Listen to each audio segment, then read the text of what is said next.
Donc je refais la vidéo que j'avais fait tout à l'heure sur la couronne d'épis parce que en fait je n'ai pas besoin de mettre une traverse. Donc la traverse je l'ai supprimée.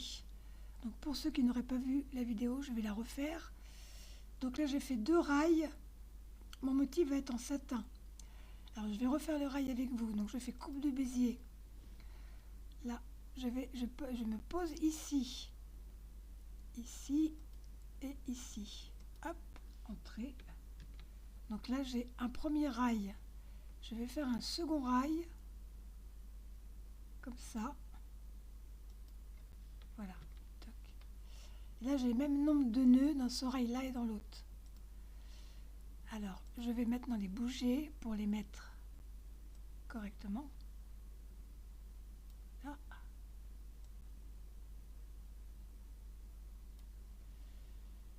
Celui-ci. Là et ici comme ça. Voilà.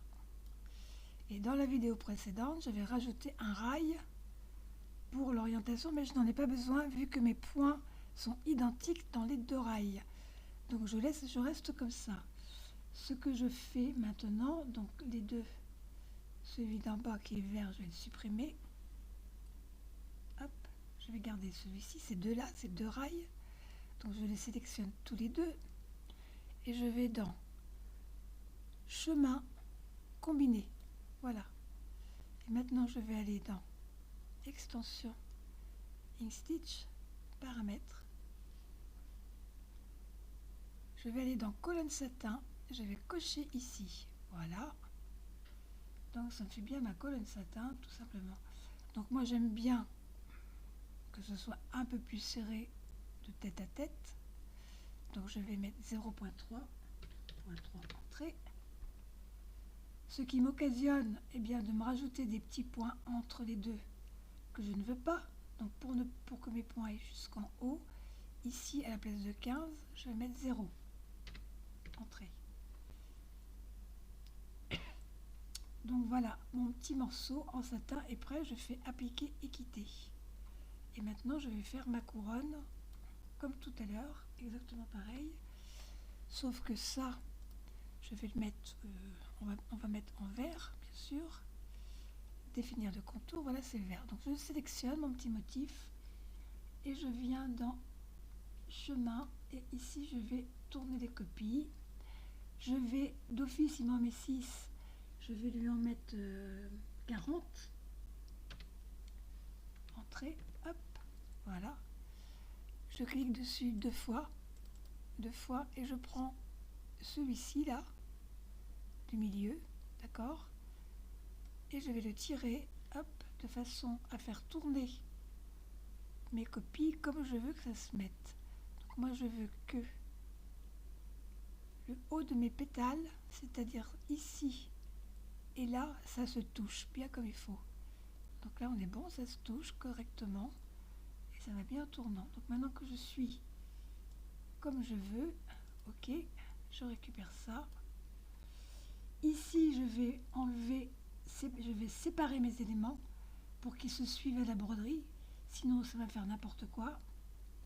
Donc je coche ici, je récupère tout ça, hop, je vais le déplacer au centre, voilà.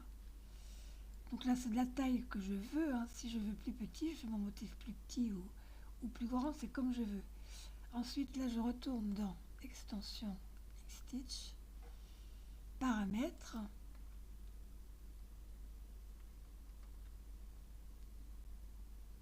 et ça va me faire mon petit motif en cercle, sans coupure, avec une petite liaison qui ne se voit pas. Donc si ça me plaît, je fais appliquer et quitter. Donc une dame tout à l'heure a demandé comment faire pour enregistrer. Alors déjà on va l'enregistrer une première fois en SVG. Donc je fais fichier, enregistrer sous. Là, bon moi j'ai un dossier avec SVG où j'ai tous mes petits dossiers. Vous lui donnez un nom. Donc là je vais l'appeler couronne. Couronne épi, couronne épi. Voilà. enregistrer en SVG, d'accord? Là, je ne touche pas, je laisse comme ça, je fais enregistrer, voilà. Maintenant, je vais la mettre sur ma clé USB. Donc, je vais, pour la dame, me mettre une clé USB sur mon ordinateur. Hop. Voilà. Donc, je vais faire maintenant ce fichier, je vais faire fichier enregistrer sous, j'enregistre une deuxième fois, sauf que là, je ne vais pas mettre SVG. Je vais chercher le fichier machine. Donc, moi, ça va être PES. Donc, PES, il est là. Moi, je vais choisir PES. Vous, si c'est Jeff ou EXP, VP3, vous choisissez ce que vous voulez. Moi, je vais faire en PES, ok? Et là, je vais aller me la mettre. Bureau, je vais chercher ma clé USB.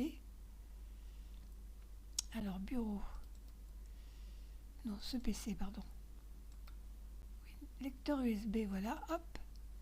Donc, j'ai déjà des machins dessus. Donc, couronne PES. Inkstitch format de broderie PES. Et là, je fais enregistrer, toc. Donc, maintenant, c'est sur ma clé USB.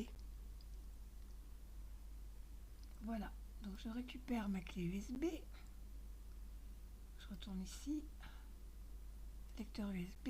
Voilà. J'ai bien ma couronne PES ici. J'ai plus qu'à prendre ma clé USB et la mettre sur ma brodeuse.